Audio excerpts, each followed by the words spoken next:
righty. Well, welcome back. Welcome back. And our next masterclass is forming a new mindset of unity between the generations to achieve. And I think that the song that we just heard in terms of we are the world, we are the children, it is true that we have to have unity between the generations. And I know that our Queen Mother, Dr. Dolores Blakely, is very familiar and no stranger to this concept. But with that being said, I'm elated to get to be your moderator for tonight's panel. Oh, okay. And I'll have our Chancellor, Dr. Diane, to introduce me. Thank you. Awesome, awesome, everyone. Kyra Eubanks is the New Future Foundation International Civil Society Youth Representative to the United Nations and the co-chair of the United Nations Department of Global Communication Civil Society Youth Representatives Steering Committee. That's a mouthful. That's because she has done an outstanding job under the mentorship of Queen Mother Dr. Dolores Blakely. Cairo is a keynote speaker and presenter for international workshops, panels, and conferences, most notably the Florida International Trade and Cultural Expo's Doing Business with the World Africa panel, sponsored by Global Over Day Seminole University, as well as New Future Foundation, Inc., the Jamaica chapter. Cairo is the founder and curriculum designer of Bringing the World, an international virtual student exchange platform for cultural exchange and leadership development. Her mission is to create global citizens by creating accessible programming and platforms that provide empowerment, access, and opportunity. An award-winning pageant queen, Cairo currently reigns as Miss Black Florida for the entire state, 20 million people. And she utilizes her various local and international platforms to build bridges between civil society and intergovernmental organizations. She recently received 2022 Young Pacesetters for Africa Development on Africa Day at the United Nations. At this time, I'm going to hand it over to her to introduce the rest of the panel. Thank you. Thank you so much for that introduction. And for our amazing panelists, we start off with the youngest panelist here, Ms. Black Florida Talented Teen Sudan Eubanks. GODSU Junior Ambassador Sudan Alex Rose Liz Eubanks Sale is an entrepreneur and public speaking powerhouse. The founder of the Junior Ambassador Program, Chancellor Dr. Diane Moore Eubanks, inspired her to create Sudan Dolls at just 8 years of age, a company which sells collectible male and female dolls of African Caribbean descent. Sudan wants to provide an opportunity for everyone to be able to have a doll that looks just like them, and she ranges in shades from vanilla to Wakanda chocolate. She has been speaking publicly since the age of 6 years young, introducing famous people, and this exposure has made her an invaluable speaker domestically and internationally. In addition to being the creator of Reading with Royalty, an international virtual reading program, Sudan exemplifies that brains equals beauty, and as Miss Black Florida's talented teen, she looks forward to competing as the youngest title holder for her upcoming national competition. So we have Miss Sudan Eubanks. Next, we have Her Excellency Reverend Dr. Diane Moore Eubanks. The Right Honorable Her Excellency Reverend Attorney Diane Moore Eubanks is the founder, visionary, and chancellor of Global Over Day Seminary and University, GODSU, and its 7 pillars. As GODSU Chancellor, Dr. Diane provides leadership, teaching, and strategic direction to further GODSU's global interfaith and entrepreneurial missions. After graduating in 1986 as both a magna cum laude and Phi Beta Kappa recipient from Florida State University, she completed her Juris Doctorate degree from Georgetown Law School, interned at BET, as well as served as Assistant General Counsel, Department of Navy, reporting to both the Pentagon and the White House. Dr. Diane is also an accomplished pageant queen, currently holding both the title of Miss Senior United States and Miss Senior Jamaica Universe simultaneously. That is no small feat. And last but certainly not least, I have on this line, I always credit Chancellor Dr. Diane Moore Eubanks for being one of my first mentors, but I have to say that she allowed me to connect with my mentor, Queen Mother Dr. Dolores Blakely, and I am so indebted and grateful for that. because, you know, Queen Mother has literally helped to change my life and so many young people. But enough about me. Let's introduce Queen Mother Dr. Blakely. A woman of compassion and caring, Queen Mother Dr. Dolores Blakely champions the aspirations of women, children, and youth. She criticizes mankind for the economic injustice that has degraded billions of lives worldwide and champions education, basic training, microcredit, entrepreneurship, and heart as potential solutions. A community fellow 1981 to 1982 at the Massachusetts Institute of Technology, MIT, an education policy fellow 1982-1983 of the International Education Leadership, IEL, a Fulbright scholar in Tanzania and Nigeria from 1984 to 1985, Queen Mother Dr. Dolores Blakely received 2 Master of Education degrees from Harvard University in 1983 and a Doctorate of Education degree from Teachers College, Columbia University, 1990.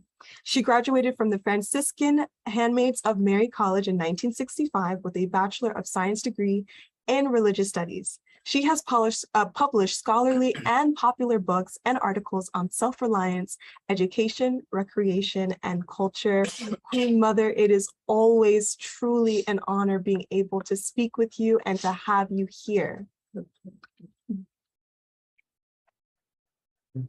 Blessing. Yeah. So the first question that I have, and I'd actually like to start with you, Sudan. I want to know, what does it mean to have unity between generations, and how are you creating unity and the work that God has called you to do? We're going to start with the youngest panelist.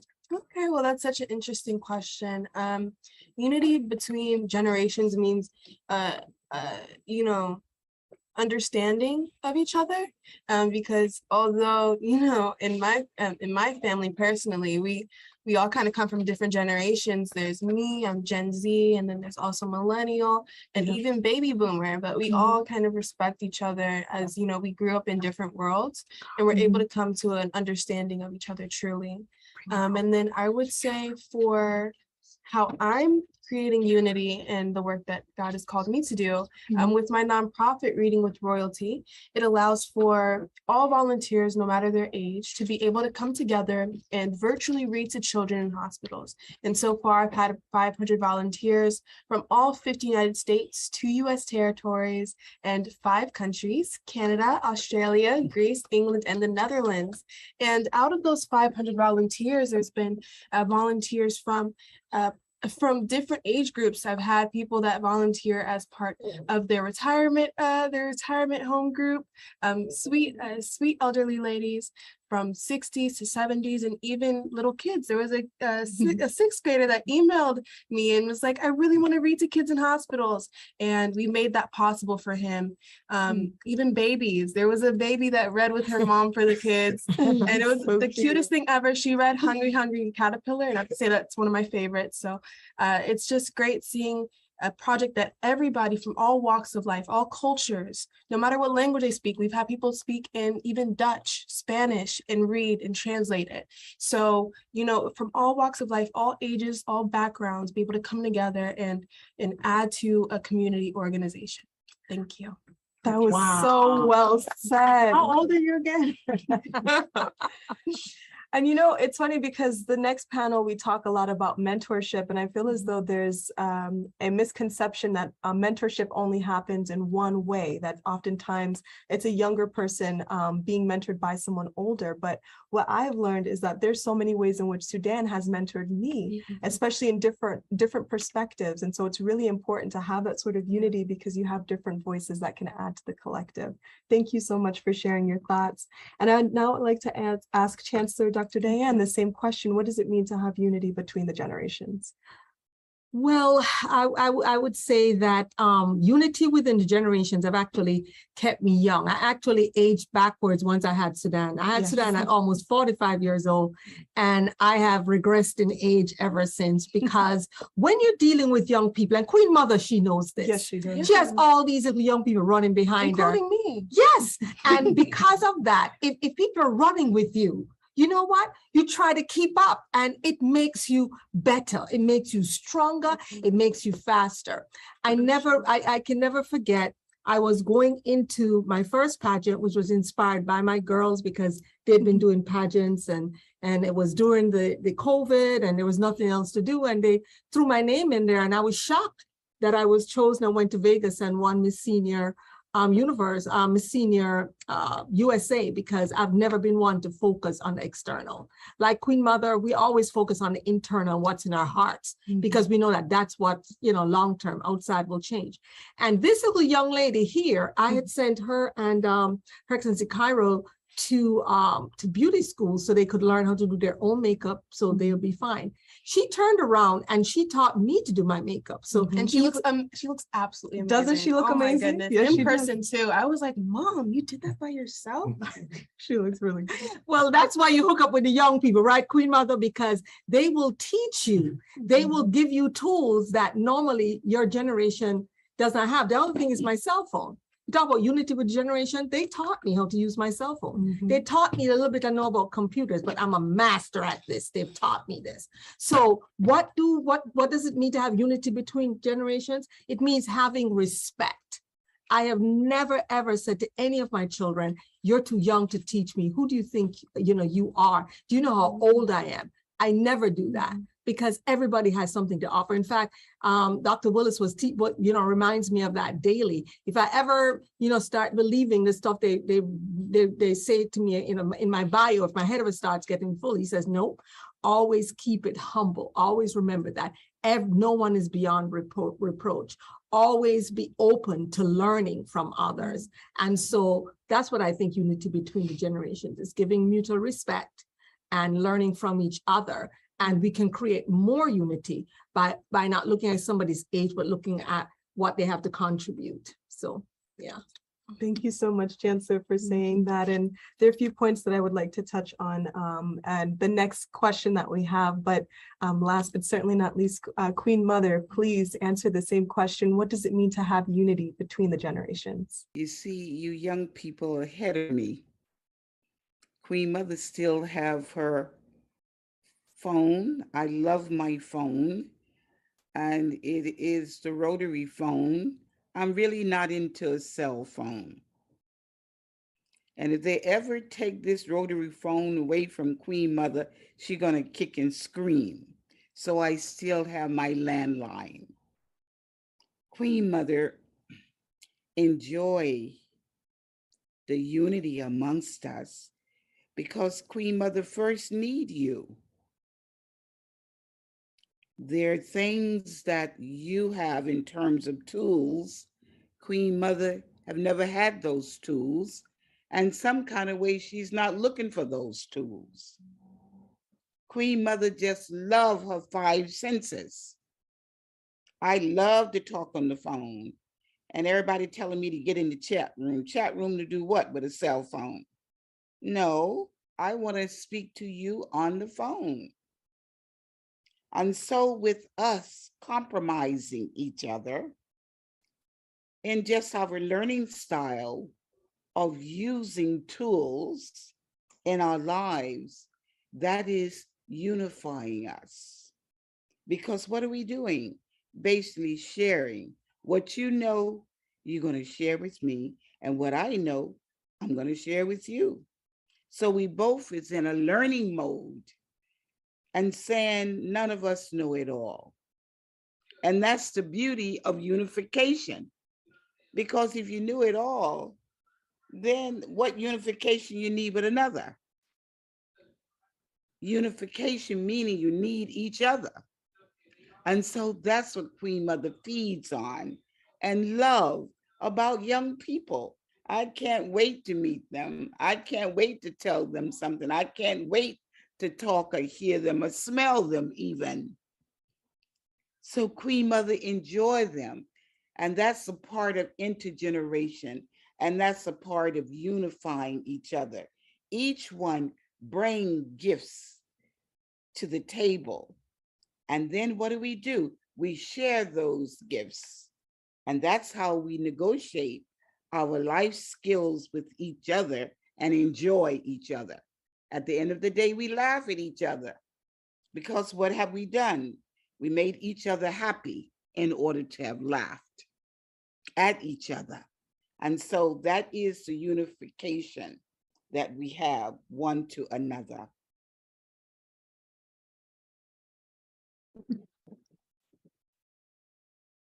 Blessings, and I can just say that the same thing that you shared is very similar, a connection to what Chancellor was saying, which is that no one is beyond reproach. And if we remember, for example, to have a little bit of humor, to be able to make it light, and remember that ultimately we all, like you said, possess different resources or different skill sets to all come at a different, from a different angle towards that solution. And so, I think about all of the conversations that I've had with you, for example, Queen Mother, where you give me another perspective or another angle. I remember when I was getting ready to go to South India, where I was an Umprakash ambassador, I was getting ready for my research and I had asked you some questions and I said, okay, this is how I'm going to approach the research. And you said, oh, wait a second, there's another angle you can take. And because of that, I actually ended up, having a different perspective and a different conclusion when it came to the research that I did. So I thank you for that, because it literally changed the trajectory of my life as a result of the experiences that I had conducting that research. So with that being said, I'd like to turn it over to you, Queen Mother, to start off with the next question, which is, how would you define the mindset of unity? And how do you cultivate such a mindset? We want to hear from you. A mindset of unity, I believe that we are born into it. When you're born with unity around you at birth. Folks are walking in and out of your path. You don't know nothing about them. All you know that you're pulling on your mother's breath when you're crying and want to eat. You don't want to hear about no one else. You begin to pull and unify from your mother's breast. At birth, you're pulling to unify something mommy has, I don't have, but I sure need it to live life. And as we move within the nuclear family, we continue to do that. And learning to crawl, eventually learning to walk, different members around you, which is basically the family unit, cause unification for you. You put your little hand out, you want somebody to pick you up because you can't walk that fast, and you don't understand why you can't walk as fast as that person next to you, but you know what it takes to cause attention outside of crying. So from the very beginning of life, there's a unification that is taking place within our own family. And as time goes on, we reach further out in that growth and development of unity until you end up having an extended family. And that's where we are when we get a certain age. The extended family. Unification is all around us. How we frame it, how we speak of it, and how we deal with it, and how we understand it, how we see it. It's happening. It's happening. So unity happens beyond one. I am only one. And for me to go out, I began to rely on others to unify my basic needs in life. And that comes out of basic common sense that we all are born with. We are being fulfilled in our right and conscious mind of development and growing. So it starts there. And then we can go on with the ideology and the terminology based on the thinking processes that we actually began to study what we see as a norm of unity. And that is given and driven by a society or by a community, we call that. So I would say you are born into unity with a mother and a father, of bringing about life. And throughout your life, you're part of unification of life. Mhm. That was actually so well said. You know, Queen Mother, I did not think of it this way until you just spoke, but it's true. The first example of intergenerational unity is between a mother and child. I didn't even so thank you so much for that. That is so thought-provoking. And I now want to turn it over to a mother, Chancellor Dr. Diane Moore-Eubanks. How would you define the mindset of unity? The mindset of unity is one of family, because what we practice here, Dr. Willis and I, is that we have such a interdependent relationship. All of us is such a unit that we teach that we depend on each other, we elevate each other. So for example, if there's a situation wherein I'm getting honored, and I've had that situation before where they request just me to speak or just me to come on camera, me to come on stage, and I will tell them that I can't do it because it's not true. I didn't do it by myself. And so in all those instances, they've allowed our entire family to come on. And I really believe that that's why, like little Sudan at 15, or even when she was 8 years old, had the maturity of someone older, because we really worked in a very symbiotic way, depending on each other, leaning on each other, and still giving each other independent space to grow. So we each have our own identity, but we believe that the unity comes within the love and within the family structure. So all of us, I know this is supposed to be a panel of one or two of us, but all of us are here because all of us are part of who we are. And so how do you cultivate that such a mindset? It starts with God. It starts with love.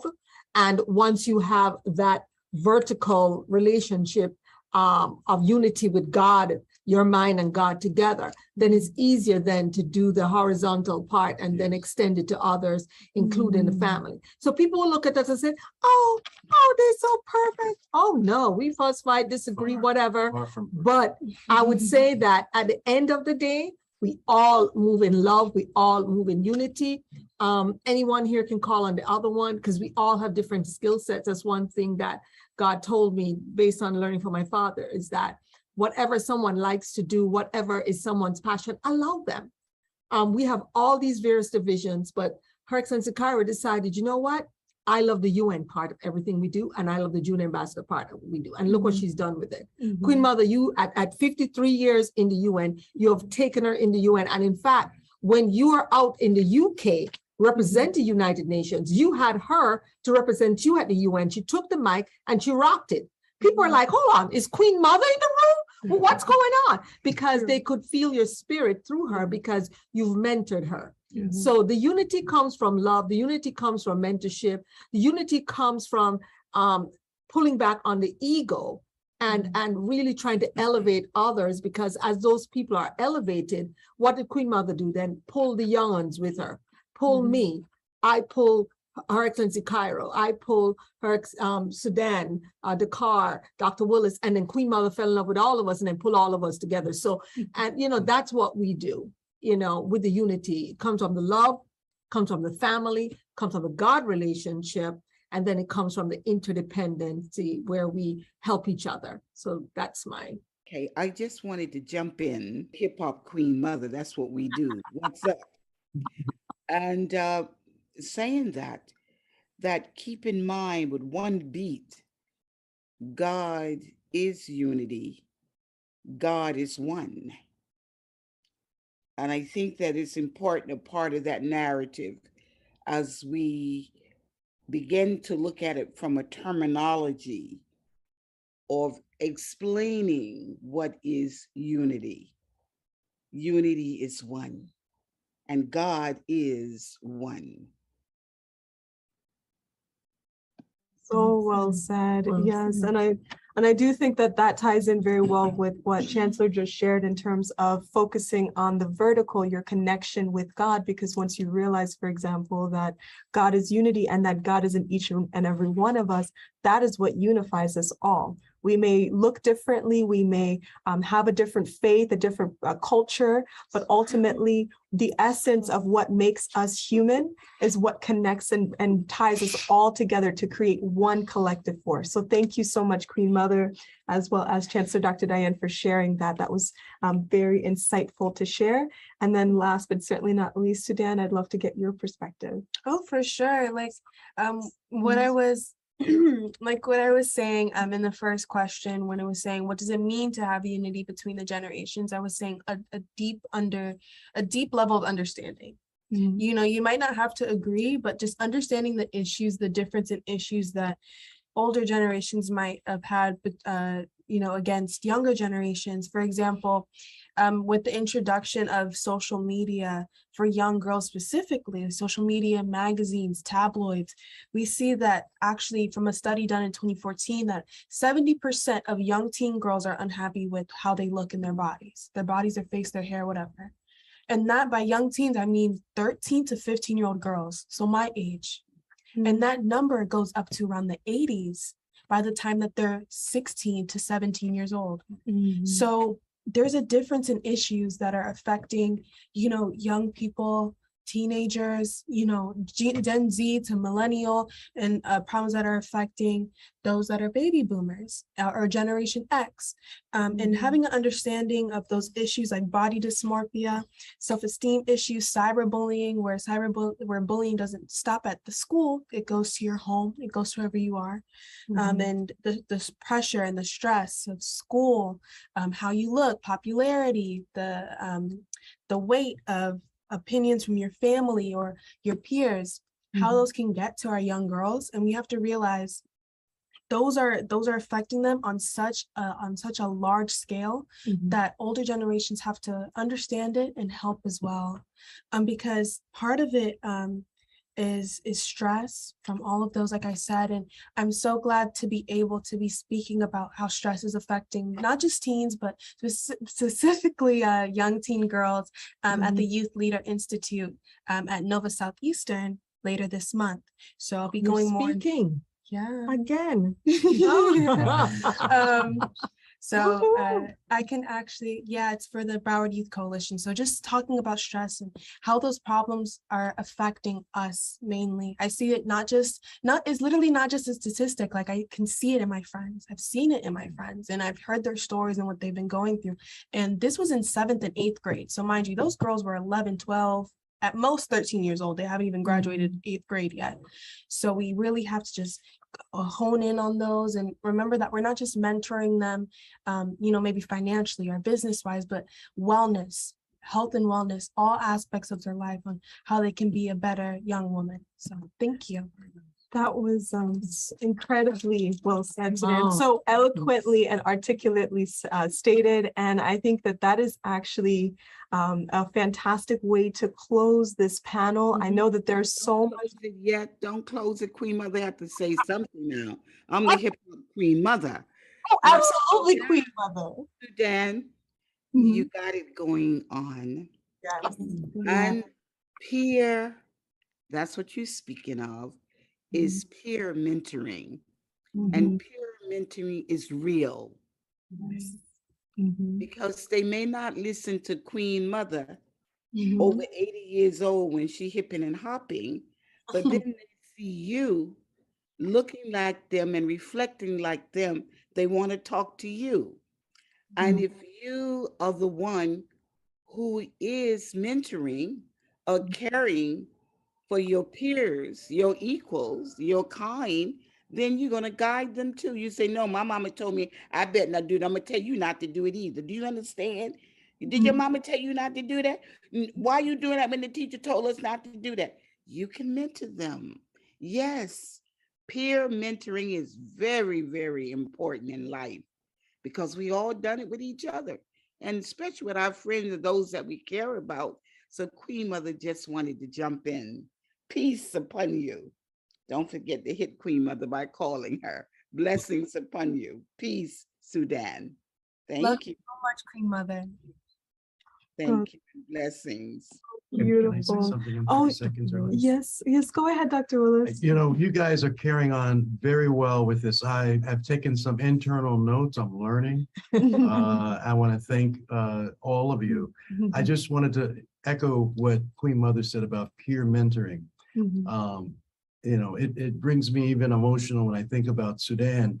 Sudan is either blessed with quote unquote 4 parents, meaning Cairo and Dakar extended, or she's cursed. And I cannot tell you how many times I have not been physically in the room with Dakar and Sudan or Cairo and Sudan, and they've mentored into her. That's why she's wise beyond her years. She's had the advantage of having 4 quote unquote parents. So I appreciate what you said about the peer-to-peer mentoring. Dakar's done an excellent job. He's going to be a great father. And he's Gen Z too, so that helps. He's a great father, and so is Cairo. So I want to thank them. I can't thank them enough for helping Dad out. So well said. And, you know, this is really truly a family affair, as you can see, and it's important to note the different generations that are present on this line. And, you know, Queen Mother is our mother as well. She's the mother of the African diaspora. She represents us in so many different regions of the world and so many different movements as well. So it's really important to recognize that we have the whole family here. Thank you so much, Queen Mother, for imparting your wisdom and your knowledge as always. And I want to highlight some of the messages that I'm seeing here. Sudan is great. Keep shining your light. Nice. As well as Eubanks family is an excellent example in the world. Thank you. Blessings. Thank you, Sudan. Great wisdom. Our youth need to hear you, dear. God bless you. See, Sudan, this is so wonderful. Deep insights by the very young Sudan. Great insights. Thank you for this session. And young people today have a lot of stress caused by social media. May God help us to provide guidance. Absolutely. I could not agree more with you. So Chancellor, what did you think about the panel that we just heard from? Sudan did such a great job. Outstanding. All of you did an excellent job. That was really funny. I was literally, while Queen Mother was talking, I didn't want to disrespect her, but I was saying everything Queen Mother says is just like a poem. Yeah, she said Everything. how you speak Queen Mother It's is so extremely poetic. It's true. I love talking to you. Well, she's a Queen Mother of hip hop, so I mean, it makes total sense. MC Queen Mother. Yeah, MC Queen Mother. MC Queen Mother. Come on now. MC Queenie. Yes, yes, yes. That's even better. I love that. Yeah, Yeah, MC that's a good Queenie. one. MC Queenie. Yes. And you know what? This reminds me of that beautiful song by Whitney Houston. I believe the children are our future.